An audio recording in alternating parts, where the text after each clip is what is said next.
Assalamualaikum warahmatullahi wabarakatuh. Salam sejahtera untuk kita semua. Om Swastiastu, Namo Buddhaya, salam kebajikan. Perkenalkan, nama saya Rincan Danang Abdullah Nurman Tobin.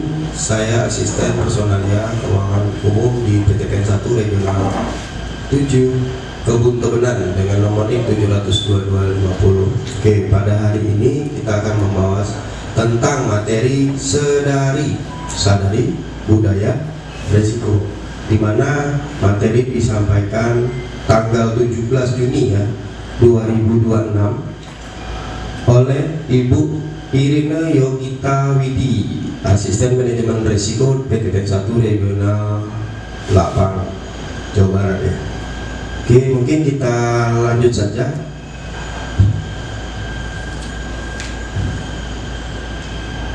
Ini sadar budaya risiko tanggal 17 Juni. Oke, itu sadari topik hari ini itu yaitu jangan tunggu masalah berlanjut, kenali early warning system (EWS).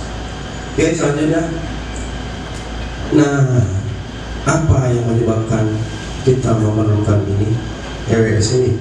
Salah satunya gejala kecil yang sering kita abaikan, penyimpangan yang dianggap biasa, data yang tidak dianalisis, laporan yang tidak ditindaklanjuti. Inilah gejala-gejala yang sering terjadi awal potensi resiko itu biasanya terjadi ini. Kecil diabaikan, penyimpangan dianggap biasa, data yang tidak dianalisis, laporan tidak ditindaklanjuti. Sebelum terjadi fraud, kehilangan produksi, konflik sosial, kecelakaan kerja, kerugian finansial, maka kita harus mendeteksi dulu data-data, tanda-tanda awal. Apa yang dapat dideteksi? Misal kebakaran lahan tidak terjadi dalam satu malam, betul ya kan? Pencurian latek tidak langsung menyebabkan kerugian miliaran, iya. Terus produktivitas tanaman tidak langsung turun drastis, betul, dia akan berproses terus. Tapi kalau pencurian latek ini berangsur terus ya miliaran juga. Jadi biasanya itu terjadi ada gejala awal. Resiko hampir selalu diawali oleh sinyal kecil yang tidak ditindaklanjuti. Oke, nah ini EWS. Apa itu EWS? EWS itu adalah suatu sistem yang bertujuan memantau dan memberikan peringatan dini. Jadi intinya EWS ini early warning system, berarti peringatan dini. Biasa sensor-sensor atau apa yang begitu, nah itu peringatan ya. Satu resiko yang muncul kegiatan dalam satu proses. Nah, tujuannya EWS itu mendeteksi masalah lebih awal. Biasa di tanaman ini sering EWS dibuat.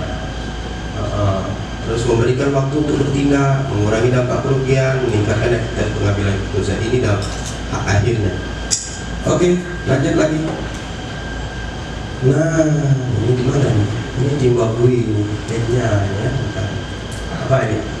Area luas, pentingnya EWS di perumahan. Ya, area luas kita kan 2000-an. Nah, banyak tenaga nih, potensi juga nih, losis atau apa terjadi juga. Ini terpencil. Nah, kira-kira daerah-daerah yang terpencil itu agak bahaya kan. Ya, contohnya misalkan dekat-dekat daerah konservasi hewan buas, kan ada tulisan biasa dilarang masuk hewan buas, ya kan?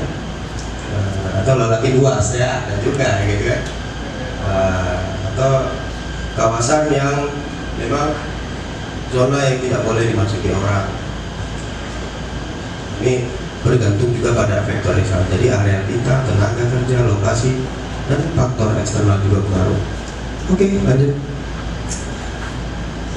Pasti EWS pada kebunan itu ada tandanya penurunan produksi.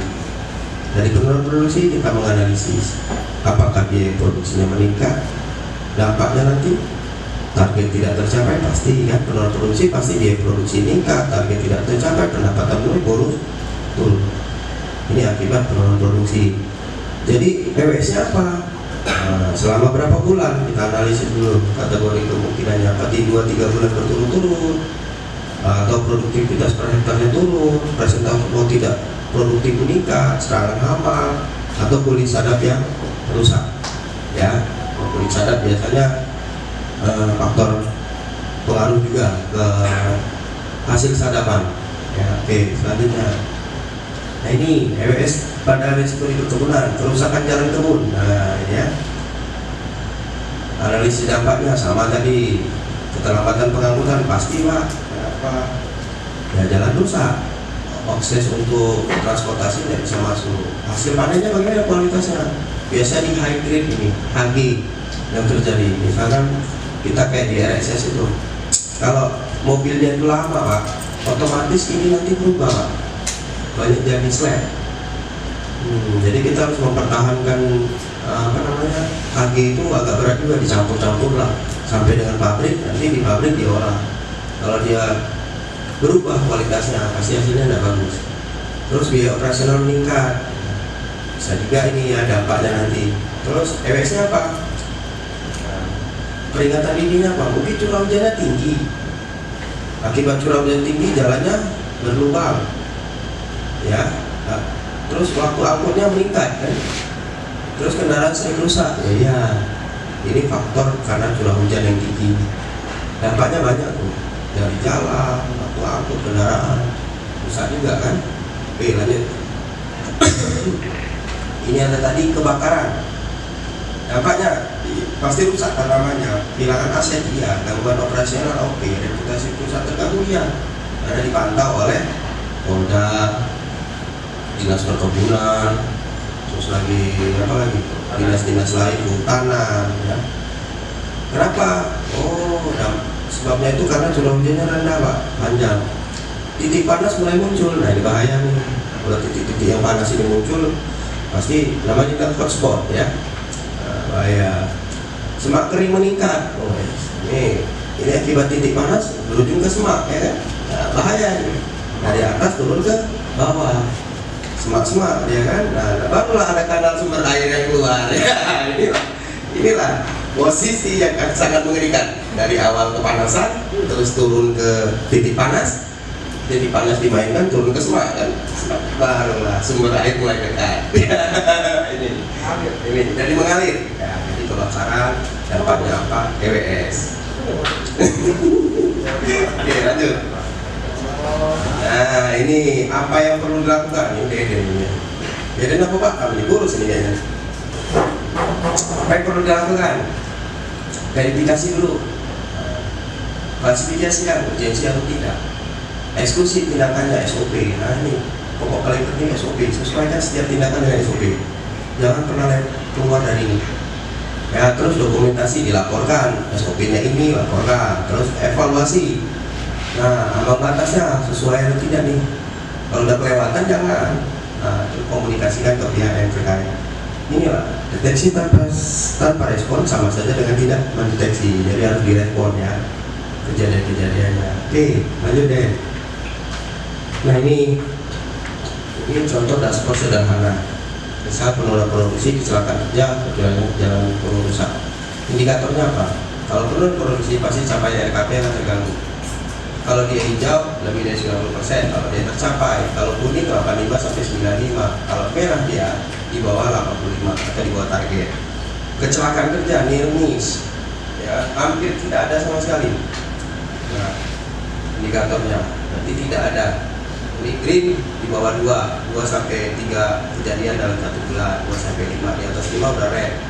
Terus pencurian hasil panen nih, selisih produksi. Nah, kalau masih losis di bawah 1% masih normal itu biasanya. Kalau tanaman ngambilnya 1 sampai 2%, masih normal dari seluruh total. Tapi kalau sudah di atas 3% dan tidak normal lagi, pasti ada apa? Nah, jalan kebun rusak ini ya. Titik rusak, waduh, titiknya rusak ya. Terus di bawah 5, di atas 5 maksudnya dari areal yang ada itu getar, emang getar ya? 5 sampai 10 di atas 10 getar ya? Gimana ya? Oh ya, oke, lanjut. Apa kecilnya? Nah ini bisa lihat lah ya, tren hotspot. Hotspot itu titik panas terdeteksi di divisi 1 blok C, confidence tinggi. Nah ini tren hotspot. Nah dari tabel tadi dimasukkan dengan tren. Nah ini trennya, hasilnya distribusi tinggal listnya seperti apa ya. Juni, 7 Juni terus terus, kalau bisa nurut, jangan sampai trainer tinggi. Ini titik api nih, dari bulan Juni ini naik, nanti 12 Juli ya, terus naik. Oke, lanjut deh. Ini bapak siapa? Ini nggak ada ya. Nah, info hotspot. Nah, ini biasanya kami dengan polisi. Mana deh? Melaporkan terhadap hotspot melalui aplikasi. Nah, ini kita punya aplikasi untuk melaporkan ini di Alkum hotspot. Nah, mungkin kita akan menuju ke sana ya. Nah, ini keterangannya. Ada titik api terdeteksi ini Pak dari satelit. Nanti dilaporkan ke kita. Ada yang bakar-bakar, ya? Apa? Nah itu kayak kemarin Deden kan, bakar-bakar sampah, geger dan itu deh. Nah, bakar sampah masing-masing, kelihatan itu titik apinya. Ya, terus peran setiap karyawan dalam EWS. Apa? Kita kan sebagai karyawan ya, mandor, asisten, manajer. Sebagai karyawan kita menjadi mata dan telinga. Ini sebagai kita karyawan, mandor melaporkan penyimpangan, asisten mengidentifikasi jalan resiko, manajer ini membaca tren pengambilan keputusan. Oke, lanjut. Nah, ini istrinya dua, gimana? Anaknya dua, istrinya dua. Nah, jadi masalah yang secara tiba-tiba. Masalah yang besar jarang muncul secara tiba-tiba. Hampir selalu ada tanda-tanda yang muncul lebih dahulu. Ya, betul. Pasti ada tanda-tanda dia. Ya, kalau barang besar tuh nggak mungkin tiba-tiba dia besar. Pasti ada tandanya. Apa kakinya lebih panjang, ya? Apa matanya lebih dalam. Nah, itu biasanya cenderung tanda-tandanya.